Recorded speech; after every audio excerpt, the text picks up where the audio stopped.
Good evening and welcome to another edition of Friday Night Lights presented by the Allegheny Health Network and St. Vincent. I'm Jay Pushkar and he's Mike Fenner. We'll hear from Tom Decker in a moment. Mike, Cathedral Prep already started out Week 6 on Thursday night with a convincing 48-14 victory in Maryland, but still a ton of great matchups throughout the schedule tonight. Yeah, Jay, the story of the season so far has been the play of undefeated McDowell. The Trojans are coming off a huge win over 6A rival Erie and looking for more at home. Brad Orlando's McDowell Trojans hosting former Corey head coach Homer DeLatra's Hollidaysburg Tigers. And, well, we didn't think that they'd be up 35-7 after the first quarter, but here we are. Thanks, God, Frank. Danny Blue saving the day for the Trojans early, just like Rob does for us. 7-0 lead on the 74-yard touchdown run here.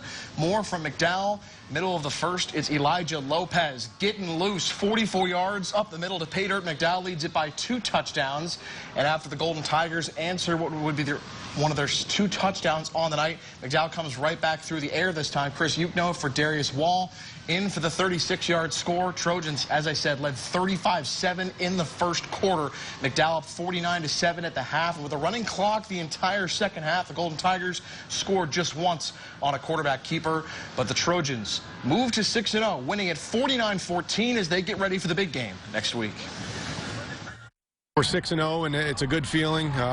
You know, Homer over here is a very good coach, or well-coached football team. He was banged up. We got a lot of guys out. They've given us some fits in the last few years, but I hope he gets healthy so we can get these guys, you know, rolling again and get some wins. But it was a good win for our guys. We got out in the first half and did what we needed to do. On the Lewis Fitness and Performance scoreboard, McDowell 6-0. They win 49-14. And how about Danny Blue? 7 carries, 118 yards, and a touchdown. Elijah Lopez with 2 scores. Chris Ukno scoring as well. Meanwhile, in the Lewis Fitness Performance scoreboard, Erie High is back to the 500 mark on the season with an impressive 71-20 win over DuBois. The Royals racking up 527 yards rushing. J.J. Woodard accounting for 275 of those yards on 18 carries. He scored 6 times on the ground. He accounted for 8 touchdowns in all. Let's head out to Harbor Creek where the Girard Yellow Jackets paid a visit to the 5-0 Huskies in Region 6 action. No score in the first half of play. Merrick Bauer takes the handoff, and he is a man on a mission, stiff-arming and taking down any defender possible before picking up the big first down play. Later in the drive, Huskies inside the Yellow Jacket 10. Casey Smith rolling out, able to get into the end zone on the rushing touchdown. That made it 6-0 Harbor Creek. Girard with the ball now, 4th and 5 in Harbor Creek territory. Junior quarterback Austin Barrett fakes the pass and picks up the first. Unfortunately for them, the drive would stall. Back to the ground for the Huskies. It's a handoff for Tyler East. He goes up the gut and scores to make it a 14-0 Huskies advantage. Then the brotherly combo coming up.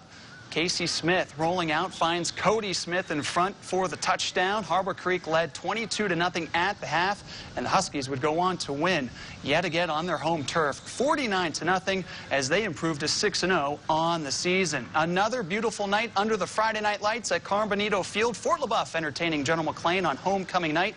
Late first half, Bison down 7. Max Endress checks it down to Jack Rimpa, and just watch number 20 go to work. Shaking off a couple tackles, able to stay on his feet, and then he's off to the races to the touchdown. Fort LaBeouf's PAT was no good. Bison were trailing 7-6 at the half. On to the third quarter, Bison extending their lead. Ben Turry gets the carry. He rips off a 28-yard touchdown run. Bison leading 13-7 at that point. Turry also had a run of 79 yards in the very next series. Fort LaBeouf pulls away in the second half, and they knock off General McLean 34-14. The Bison are now 3-3 overall. Now let's send it over to our third member of our team, Tom Decker, with the Battle Region of co-leaders. Tom, take it away. Hey, thanks a lot, Jay. How about some Region 2 action now where Union City and Maplewood, they were doing some battle tonight. The winner of this one in the driver's seat for that region crown. We're going to pick up the action here in the first quarter. Maplewood's Caleb Donner.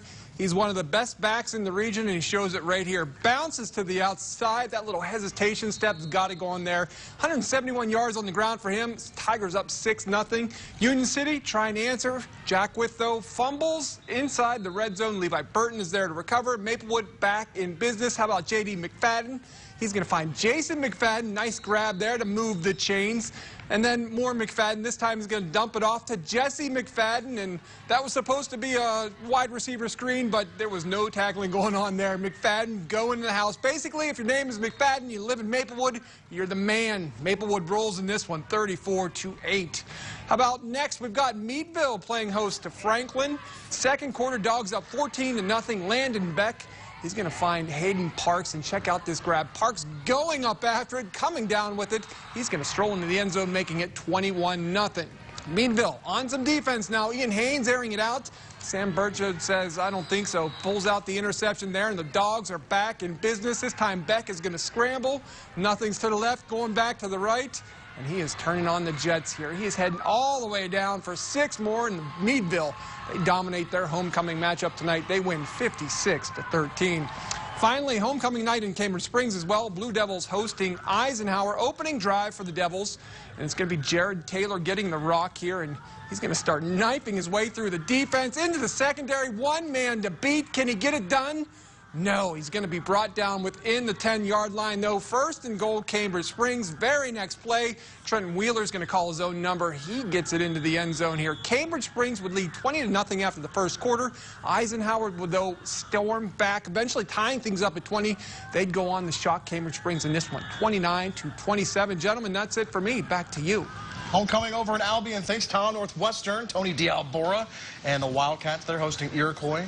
We also got Mark Brooks in the action there. How about Wildcats up 10-0? Ryan Toole, the sophomore quarterback, finding his man, Dan Finstermacher, for the touchdown. 17-0. Wildcats give it to the big fella. Dante Carr coming at you for LaBeouf, and a fumble here. Recovered by Cody Conway for the Cats. They'll take over, and it's Toole again, rolling and throwing. He finds his tight end, Mitchell Wintzikowski. 24-0 Northwestern. Wildcats improved to 4-2 overall. They beat Iroquois 45-0 for that victory at home.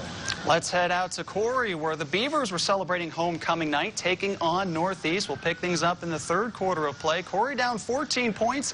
Landon Weiss gets the magic bean, and he's going to go straight to the house for the 50-yard touchdown run. Corey cutting the deficit down to 28-21. Northeast would come right back.